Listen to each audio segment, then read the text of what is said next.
어제 아침에 우리는 같은 본문 가지고 여호와를 경외하는 자의 후손이 복이 있다는 사실에 대해 생각해 보았어요. 그런데 시인은 그 말씀에 이어 또 한마디를 덧붙이고 있죠.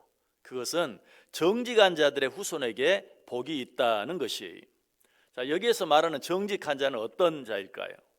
그저 거짓이 없고 솔직한 사람만을 의미할까요? 물론 그런 의미도 당연히 있겠죠. 그러나 그런 의미뿐이었다면 굳이 정직한 자의 후손에게 복이 있다고 따로 말할 필요까지는 없었을 것이, 거기에는 틀림없이 거짓이 없고 솔직하다는 의미를 넘어서는 어떤 특별한 의미가 있을 것이. 자, 그 의미가 무엇일까요?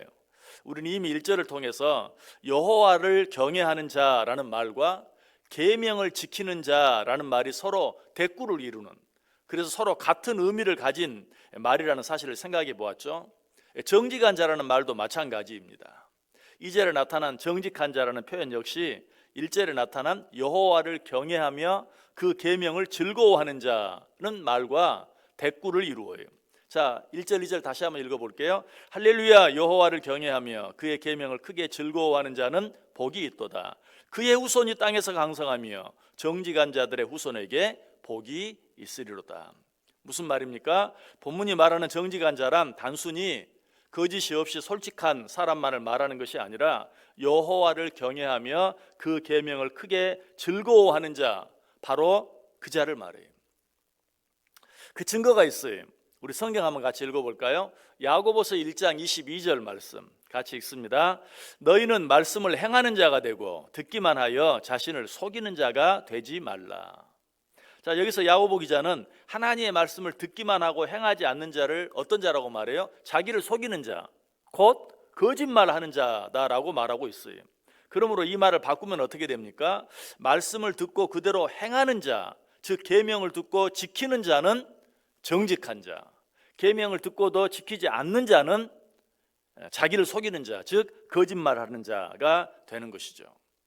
그래서 오늘 본문이 말하는 정직한 자는 여호와의 계명을 지키는 자를 말하는 것이죠.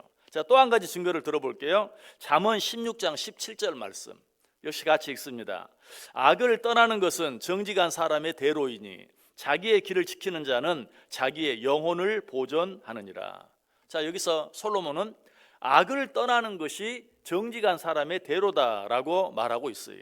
즉 성경이 말하는 정직한 자는 악을 떠나는 자라는 것이. 자, 그런데 이 표현 역시 계명을 지키는 자라는 표현과 같은 것이죠. 왜? 계명을 지키는 자는 악을 떠나는 자죠. 악을 떠나는 자가 계명을 지키는 자죠. 그러므로 이 말씀 역시 악을 떠나는 자, 바로 그 자가 정직한 자다라는 것은 여기서 말하는 정직한 자가 악을 떠나는 자, 주 어떤 자라고요? 계명을 지키는 자. 그 자가 어떤 자라고요? 여호와를 경외하는 자. 그러므로 정직한 자의 후손이 복이 있다는 말은 결국 1절에서 이미 얘기하고 있는 것처럼 여호와를 경외하는 자의 후손이 복이 있다. 즉 그의 계명을 지키고 즐거워하는 자의 후손이 복이 있다라는 말인 것이. 자, 그런데 이처럼 1절과 그저 똑같은 의미만 있다면 굳이 그것을 한 번 더 말할 필요는 없었겠죠. 거기에는 1절과 동일한, 즉 여호와를 경외하는 자가 정직한 자다라는 의미뿐만 아니라 그것을 넘어서는 또 한 가지 의미가 있어요. 자, 그렇다면 그 또 한 가지 의미, 정직한 자의 또 다른 의미는 무엇일까요? 그것은 자기 자신을 분명히 아는 자예요. 여러분, 자기 자신도 제대로 모르는 자를 정직한 자라고 말할 수 없죠. 자기 자신이 어떤 존재인지를 분명히 알고 인정하는 자, 이런 자가 정직한 자다. 자, 그렇다면 자기 자신을 바로 안다는 것은 또 뭘 의미할까요? 나는 피조물이다 라는 사실을 아는 거예요. 하나님은 나를 지은 창조자이고 나는 그의 지음을 받은 피조물이다 라는 사실을 분명히 아는 거, 바로 이런 자가 정직한 자예요. 정직한 자는 하나님은 창조자이시고 우리는 피조물인 것을 알 뿐만 아니라 그것을 인정하는 자예요.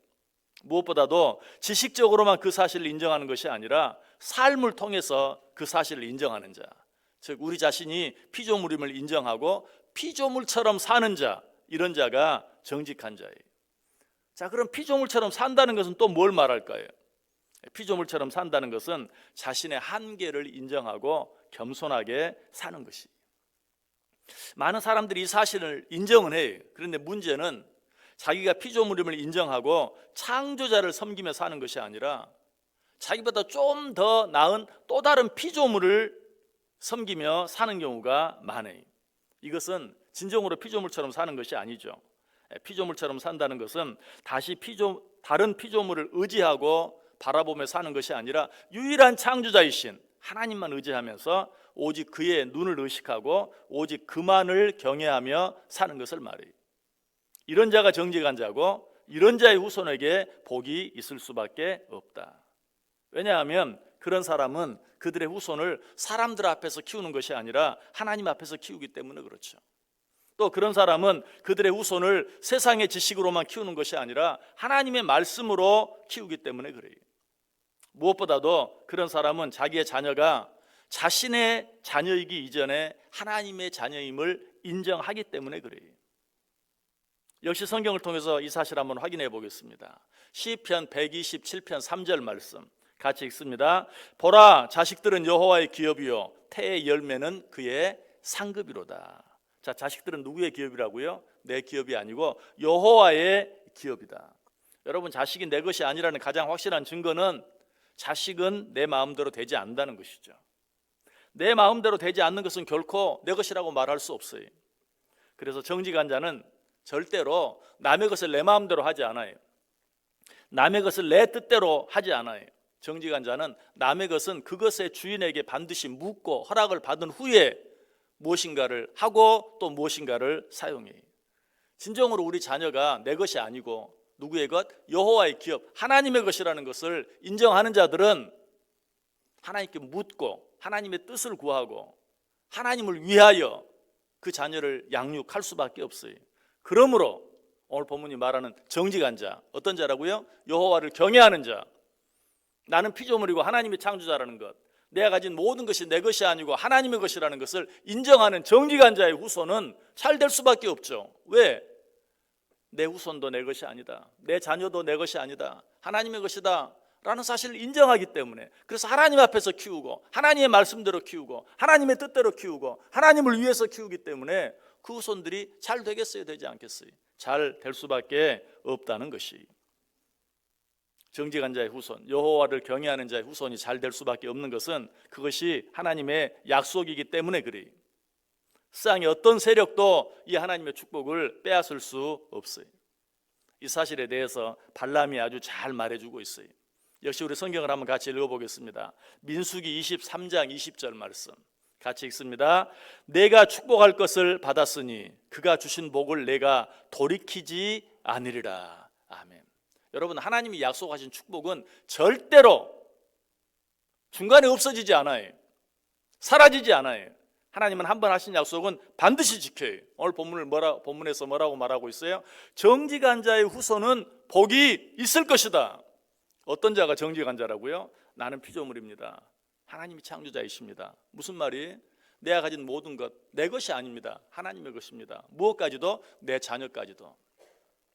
이 사실을 인정하고 사는 자는 어떨 것이다? 그 후손이 복이 있을 것이다. 하나님의 약속은 누구도 빼앗아가지 못해요.